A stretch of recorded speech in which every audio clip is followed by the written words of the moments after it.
everyone. Welcome to Financial Forecasts, our series of conversations with finance leaders across all industries about weather impact on their operations and the bottom line. Today, I'm joined by Mike Kehoe. He is the Vice President of Finance for PCL Construction, one of the world's leading construction firms. Mike, thanks so much. How's it going? Morning, Kelly. Thanks for your time today. Absolutely. We're so excited to be talking to you, Mike. We speak with a number of finance leaders across all industries, but we know that construction is especially impacted by weather given the nature of the business. To start out, though, can you just tell us a little bit about PCL, about your role in the company's core mission and values? Yeah, PCL was formed in 1906 in Canada, and we're very proud of the fact that it's a 100% widely held employee-owned group of companies with offices throughout the US, Canada, and Australia. We like to say that we're construction partners.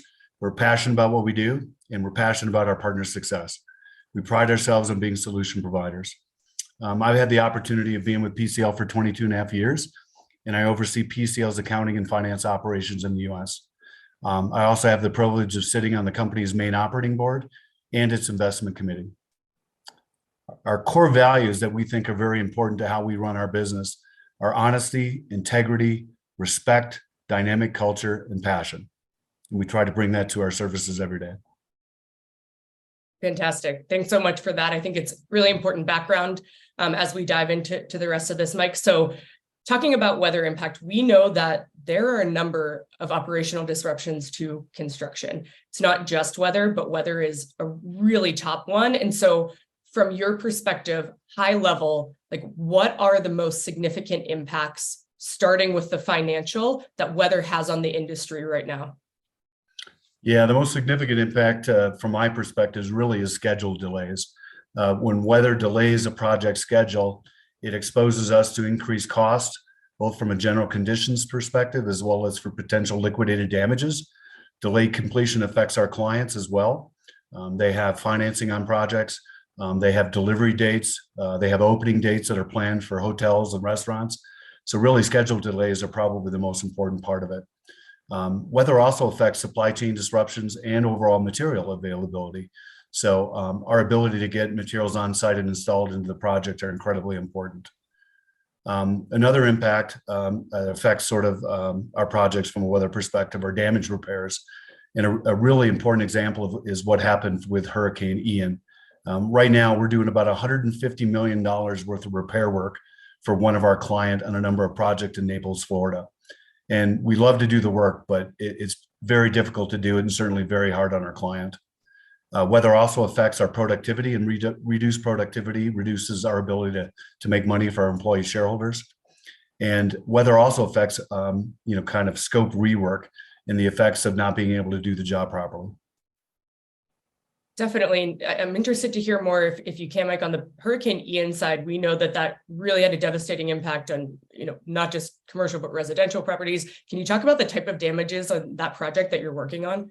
Yeah, that project, the main project was a hotel project located very close to the water.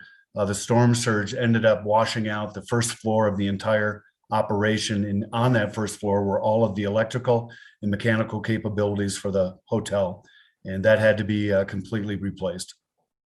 Wow. Yeah, absolutely devastating. I'm sure that makes sense for hotels, and we saw it across all industries. So glad you're able to help with the restoration there. Yep. So beyond that, we just talked about that's obviously down, in southern US, but you guys have global operations. You're working on projects all over in a diverse set of climates. So we know headquarters are in Edmonton. There's some projects in Canada, but you also mentioned Australia. Obviously, you're facing really different challenges in those two different climates. So how do you even begin to plan for those differences at scale? Because we know it's not just one project in Australia and one project in Canada. Like, how do you start from your side of the house, assessing those risks, deciding how many weather days you'll have? How do you plan for all of those?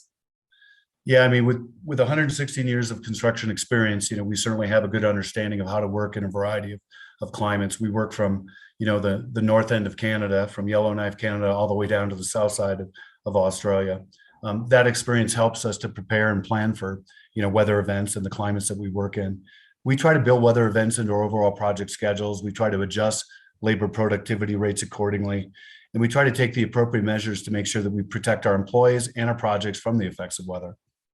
It's really important that we plan accordingly and then execute that plan for the success of the project. Sure. And can you speak at all about when you're planning, what type of weather information do you take into consideration? So I'll give you an example. On our side, in our product, we just released something that allows you to look back at climate normals for a specific location over 20 years. And we're hearing that that's valuable in the pre-construction stages to decide, gosh, how many days should we potentially plan for precipitation in this location? What types of inputs are you taking in? Historical, more real time? Any insight you can give there, I think would be interesting to hear. Yeah, we certainly look at historical weather patterns. We look at the accumulation of water and snow. We look at the temperatures. We try to plan accordingly. We'll work day shifts. We'll work night shift depending on the impacts. For concrete pours, sometimes we'll pour at night. It's much easier to pour in the warm weather climates at night than it is sometimes during the day. And we really try to take advantage of good weather opportunities to get ahead of the schedule because we know that there's unfortunate weather events that may lead to delays down the road. Yeah, I think it's a great point. Often we focus so much on the increasingly extreme weather. Of course, we know it's getting worse and more intense, and everyday weather, that's bad. But I love what you just said, that you also have to take advantage of those good days. It's something we don't often focus on. So it sounds like PCL, you find out when's the best pocket of time for us to work and you dive on that opportunity. Is that right? We do, yeah. I mean, a prime example, I live in Colorado and we've got a couple of mountain projects. And it's very important when the snow stops falling and the snow starts melting, that you start your construction projects on time in the spring so that you're able to capitalize on the building season. How would you say then overall that PCL is mitigating weather impact now, both from a financial, safety, and operational standpoint? Like, what's the overall strategy if you had to sum it up? Well, we certainly try to plan, and then we try to execute the plan. Plans are going to change, and so you have to adjust as you go forward. And what we try to do is take advantage of the good weather opportunities and really react to the poor weather and make sure that we're on track. It's also very important to communicate to our clients the impact of weather as we move through the project. Definitely. Are there any tools, just kind of on the fly here, that you're using that you would recommend? Like, how are you enabling your teams to do that, to plan? Like any certain technology or data, that you're using? No, historical weather patterns, certainly the effects of historical weather on our productivities, adjusting the plan accordingly, making sure we communicate with the subcontractors so they understand when the construction plan has changed and really react in a way that keeps the project moving forward. Sure. And we were just chatting before this about the big project that you have going on in Winnipeg. I think it's for one of the towers there. And I believe it's the largest standalone crane that in company history being used, which is awesome. Wind, obviously, big impact on standalone cranes. I'm assuming that safety is a main focus there, and you're in real time, along with using the historical to inform it, really monitoring that closely. Is that fair to say? Yeah, it's a very important part of planning a crane is looking at the historical wind patterns, understanding the load and the lift and the engineering calculations that go along with it. Our safety and our crane teams will be working with our project teams to make sure that we're doing it properly and we're adequately protecting not only the project, but the people around the project and the buildings around the project. Absolutely. Shifting focus a little bit, Mike. So we know that right now there's a big focus on finance within the organization. Of course, it's always been important, but coming into 2023, what we're hearing is, given current economic uncertainty, really a bigger focus and reliance on the finance departments cross-functionally across all industries in order to navigate these times. So I'm curious right now, like, what metrics are you most focused on, whether it's the standard ones you always have been or new ones this year? Yeah, where's your focus? Yeah, safety is always the most important metric for us. We have an obligation to send our employees home every night to be with their families. We consider ourselves to be solution providers, and we want to partner with our customers to ensure they receive the right product on time and on budget. It's important that we measure employee and both client engagement scores as it relates to overall success. Our success in repeat business comes from successful projects. One of the things I would like to point out is that droughts are affecting the entire world, and our water and wastewater business will increase 400% in a 6-year period. Water is now considered the new oil, and it's an important part of what the world is facing and our business opportunities going forward. Wow, that's fantastic. You heard it here first. Yeah, water is the new oil. You said 400% growth expected. Yeah, we're really excited about it, and we're hoping to grow the business. It's a very important part of our business model, and we think it provides great benefits to the communities around us. Definitely, yeah, super exciting to hear for you guys and the world overall, really. Last question here for you, Mike, before I turn it over to you for any outstanding comments you'd want to make is overall, how do you see the role of a CFO, but really finance overall, VP of finance, any finance leader right now? How do you see it evolving in this year and beyond? As I mentioned, we're hearing that cross-functionally, people are leaning on these departments and leaders like you more than ever. How do you see your role changing? Yeah, I think today's CFO needs to understand more than just the traditional accounting and finance areas of the business. We need to understand more business issues like contract risk management, insurance risk management, cybersecurity and fraud protection and prevention, and the changing workforce and how that affects our business overall. We need to communicate better, and we need to communicate differently. We need to understand how to better connect with our clients, our partners, and our employees in order to be successful in today's business world. Love it. Couldn't have said it better myself. Sounds like safety is, of course, always the focus, but really caring about your people and your workers and treating everyone like a human, not just a number. That's what I'm hearing. Definitely. Mike, we know that there's rising temperatures across all locations in the globe. How does your business deal with that at scale, no matter where the project is? Yeah, that's important. We also have a heat illness protection plan that we use in all our project sites. And we use it in states primarily like Arizona, California, and the Southeast to ensure that the PCL employees have access to enough water, shade, and cool down rest periods throughout the day. With a limited number of craft people, it's very important that we take care of our employees. Definitely. I think that's great. Can you tell us, like, tactically, what does that look like? I'm curious. It goes above a certain threshold of degrees. You send them an alert, direct them to those resources that you mentioned.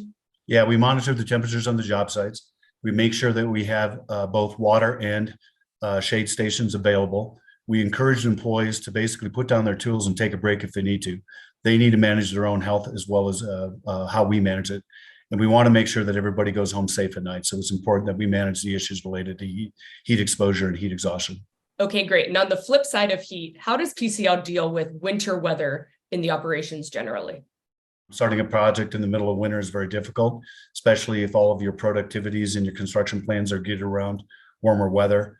It's very important for us that we clear the site of snow, ice, and then basically react to kind of the winter conditions that might present itself during the course of the project. We have a great history of working in winter conditions. A lot of those best practices are shared across our company. We also have operations in Minneapolis and in Colorado, where we incorporate winter planning conditions into all of our project plans. Great. So this has been a great quick conversation, Mike. Anything else that you would want to add here, whether it be around weather impacting the industry, PCL, how you're approaching it, anything else that you would want to, make sure we knew about? Yeah, I mean, we really try to incorporate weather into our overall business strategy. We like to self-perform concrete in order to control the critical path schedule of our projects. And we like to use heaters and blankets in order to get the job done properly. We've got a couple of project examples where we've really reacted to the weather events. On our all-true hospital project in North Dakota, we used open flame natural gas heaters, which are common in the industry, but we used them in a way which would allow our employees to keep warm and we could complete temperature-sensitive scopes. We also work very closely with our clients to try to resequence work around weather events. In order to maintain a project schedule on one of our solar projects, we strategized with the owner during the planning stage to resequence the work so that all the underground activities would be completed prior to the winter months. And all the above ground work, such as racking modules and above ground electrical, could be completed during the cold weather months and allow the project to move forward effectively. I'd also like to point out that we have a comprehensive crisis communication plan that we would use to notify our employees in the event of a natural disaster.